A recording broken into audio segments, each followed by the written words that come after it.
All right, settle down, you money-hungry maniacs. Many of you keep asking me, what is the laziest way for beginners to make money online? Seriously, it is one of the most common questions flooding my DMs. And honestly, who in their right mind doesn't want to make good money with minimal effort, all while having the freedom to work from anywhere in the world? I mean, come on, that is the dream, right? That is why we're all here, because we're not trying to slave away our lives for a few extra bucks. We're trying to live, really live, now, as your favorite 25-year-old millionaire businessman. I'm going to use my hard-earned knowledge, and trust me, it wasn't always easy to finally answer this question. And let me tell you, I've seen it all. The scams, the get-rich-quick schemes, the stuff that sounds too good to be true, because usually it is. But I've also found some real gems, some anti-intuitive truths that can actually set you free. As you can see, I've got this fancy grid laid out in front of me. We're going to use it to figure out which online money-making method is truly the laziest by judging each one in 5 crucial categories. Because lazy doesn't just mean doing nothing, it means doing the right things efficiently and intelligently. First up, learning curve. This is how long it takes before you're actually earning decent money. Ideally, we want this to be as short as humanly possible to keep things truly lazy. Because your time, my friends, is your most valuable asset. Every hour you spend learning without earning, that is an hour you're not living your best life. Next up is fulfillment. This is all about delivering whatever it is you're selling, and we want this to be as simple and hands-off as possible. Because if you're constantly chasing down customers or shipping packages yourself, guess what? You're not being lazy, you're just trading one job for another. Then there is scalability. This measures how easy you can grow and make more money without piling on extra work. This is where the magic happens, where your efforts multiply without you having to work 200 hours a week. If it doesn't scale, it is just a glorified hourly wage, and we are not about that life. After that, we have startup capital, or how much money you'll need to invest upfront to get going, because let's be real. Most of us aren't sitting on a mountain of cash, so the less you need to start, the better for your wallet and your stress levels. And finally, we're looking at risk level. Higher risk usually means more stress, which even if it is easy money can drain you over time. And stress, my friends, is the enemy of laziness. It is the enemy of peace. It is the enemy of everything good. We want to sleep soundly at night, not tossing and turning over bad investments. Today, I am only going to be covering money-making methods that can realistically bring you in over $100 a day. Because anything less than that, frankly, is a waste of your precious time. Seriously, your life is worth more than $5 an hour. So, no online surveys or transcription sites. They pay next to nothing and just end up wasting your time anyway. They are the financial equivalent of trying to fill a swimming pool with an eyedropper. Don't even bother. Method 1. Freelancing. This is all about using your skills to earn money online by working directly with clients. There are tons of skills you can choose from, including video editing, social media management, graphic design, copywriting, and website development. This is great because you get to choose your projects and work schedule, which gives you a lot of flexibility. So it is perfect for those wanting control over when and where they work. It is like being your own boss, but with clients who actually pay you. Sometimes, in my humble opinion, the best one to focus on is video editing. As due to the insane rise of digital content,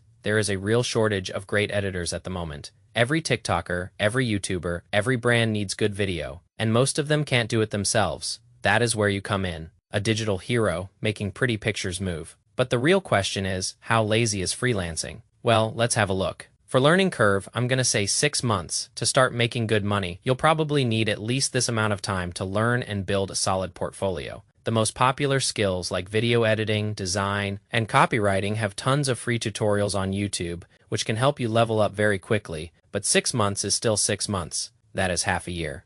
Are you that lazy for fulfillment? I'm going to say this is pretty hard. Dealing with clients one-on-one can be a bit tricky. And by tricky, I mean soul-crushing. I remember when my son was freelancing as a video editor, every week he'd be venting about a client who kept requesting changes that he felt made the video worse. It was so frustrating for him because they just didn't get it. But he had to keep his cool, play nice, and make those changes anyway. It is tough to do, especially when you're passionate about a project and feel like someone is dragging it down. It is like building a masterpiece and having someone tell you to paint over it with a giant smiley face. Infuriating. Now for scalability. I'm going to say this one is pretty limited. In freelancing, your income is tied directly to your time. This means there is a cap on your earnings, unless you either charge higher rates, which not everyone can do, or hire other people to do the work for you, which just makes you a business owner, not a freelancer. The only way to truly scale is to build a good client base, as this will lead to steady work. You can do this on freelance sites like Upwork and Fiverr. Fiverr is ideal for beginners, as you can list services without needing to bid on jobs.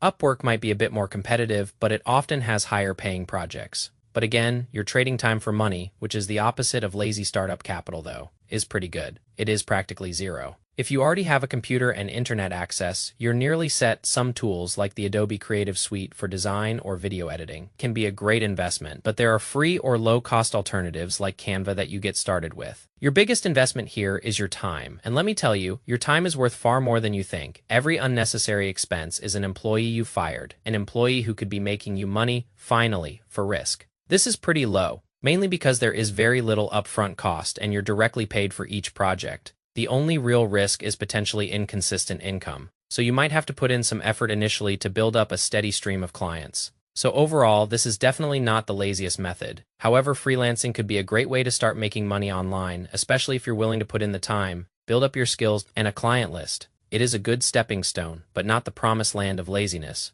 Method 2. Airbnb arbitrage. This is a money-making method where you rent out a property on a long-term lease and then rent it out short-term on platforms like Airbnb. Essentially, you're acting as the middleman, taking advantage of the price difference between your long-term lease and the short-term rental rates. This could be a great way to generate passive income without having to own the property yourself. You'll need to get permission from the owner, but you'd be surprised how many landlords are okay with this. They either don't know how to operate an Airbnb or don't have the time to do it themselves. So you're basically doing them a favor and making money while you're at it. Pretty clever, right? So how lazy is it? This one has a 1 to 3 month learning curve. Getting the hang of Airbnb arbitrage doesn't take too long. You need to spend a bit of time learning about the platform, understanding local rental laws, and getting familiar with property management. The bulk of this preparation time will be spent finding good properties. Look for places near tourist attractions, universities, or business districts. Websites like Airbnb can give you insights into rental prices and occupancy rates.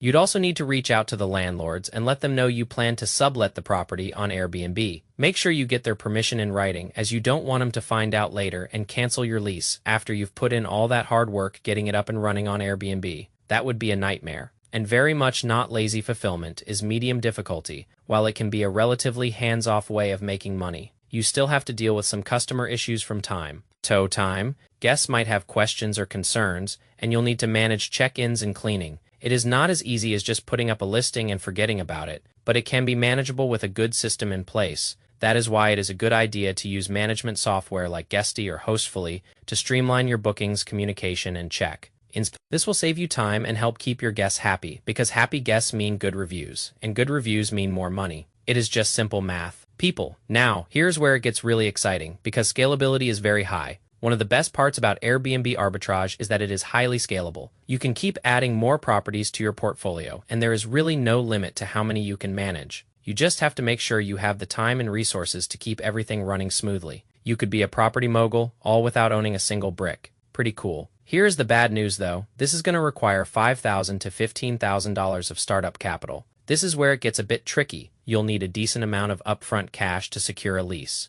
cover any initial furnishing costs, and possibly pay for cleaning services. So if you're starting from zero, this might not be your first stop on the lazy money train. Finally, risk level is pretty high. The main downside to this method is the upfront cash you need to invest. However, if you take advantage of the management tools I mentioned, it can be relatively hands-off. Saying that, I reckon we can find an even lazier option. We're not here to just be a little bit lazy, we're here to be maximally lazy. Method 3, an eBay shop. This is a great way to make money by selling products online. You can sell anything from vintage clothing and electronics to handmade items, or even get rid of stuff you don't need, with millions of users. eBay offers a massive marketplace where you can reach potential buyers without needing to set up an actual shop in the street. It is like having your own global garage sale, 24/7. But the question is, how lazy is it? Well, we're going to find out. The learning curve for this is around about 2 weeks. Getting started with eBay is pretty straightforward before diving in. Think about what kind of products you want to sell. Are you into vintage clothing, collectibles, electronics, or something else? You can then use eBay's search function to see what is popular and in demand in your chosen niche. Then you just need to create your eBay seller account and source your products. As I mentioned before, you can start with things in your house that you don't want anymore, or you could order items you've seen selling on eBay from DHG. This process shouldn't take more than a couple of weeks. Easy peasy. For fulfillment, I'm going to say this is a medium difficulty. You'll have to send your products out yourself, and you might run into some customer issues from time to time, like returns or inquiries about products. I've been running my eBay shops for years now, and in my experience, it is always better to send a replacement or issue a refund. Even if you suspect the customer is trying to scam you, it is simply better to keep your eBay account in good standing. These kinds of situations used to stress me out something rotten. However, now I've learned it is just the cost of selling items online and there is no getting away from it. It is the price of doing business. A small tax on your laziness. The scalability of this one is very high. You can continually add new products and there is really no limit to how many items you can sell. As you start to make more money, you might even want to consider branching out onto other platforms like Etsy and Amazon. Alternatively, you could start various eBay shops in different niches. It is like building an army of tiny money-making robots, each selling something different. I'd say you need at least $500 of startup capital to get your shop off the ground. You'll need to use this initial money for stock depending on what you want to sell. $500 can be a reasonable starting point. You can find good deals at thrift stores, garage sales, or even wholesale suppliers. Like DHG, who I mentioned earlier, it is like a treasure hunt. But the treasure is cold hard cash. I'd say this is medium risk. This risk comes from the fact that you're putting money into stock that might not sell right away. However, if you're smart about your choices and stay on top of trends, you can really reduce that risk. It is not a gamble if you know the odds, right? I'd say the eBay shop method is winning so far, as it is a pretty lazy money-making method. However, it is lacking in a few of the categories. So let's keep going. We're on a quest for ultimate laziness after all. Method 4. Affiliate marketing. This is a great way to earn money by promoting other people's products or services. You get paid a commission for every sale made through your referral link. It is a win-win. You help someone sell their products while earning a little something for yourself. No need to handle products or do any customer service. It is like being a professional matchmaker, but for products and customers, and you get a cut. So let's see how this stacks up against the other methods. The learning curve for this one is super short. I'd say 1 to 2 days. All you really need to do is to sign up to different affiliate programs. You can use sites like Amazon Associates, ClickBank, and my personal favorite, Impact. I'd recommend going onto these sites and seeing what companies are offering the best commissions. Then you can start thinking about how you can get people to start using your links. It is not rocket science. It is just smart marketing for fulfillment. I'm going to say this is very easy. Once you've shared your affiliate links, your job is pretty much done. You won't be responsible for fulfilling orders or dealing with customer complaints, which makes this one a pretty stress-free way to earn some extra cash. It is like getting paid to just talk about stuff you like. What could be lazier than that? The scalability of this one is very high. You can promote as many products as you want and keep racking up those sales passively. In the past, the go-to strategy for scaling was paid ads on Facebook. These days, though, you're much better off focusing on organic short-form content. The amount of free reach you can get is incredible. Just look at the way Andrew Tate skyrocketed in popularity. Love him or hate him, tons of people were clipping his videos and posting them on TikTok, Instagram, and YouTube Shorts, all while including their affiliate links to his online course. Some of these kids were making thousands of dollars a month doing this.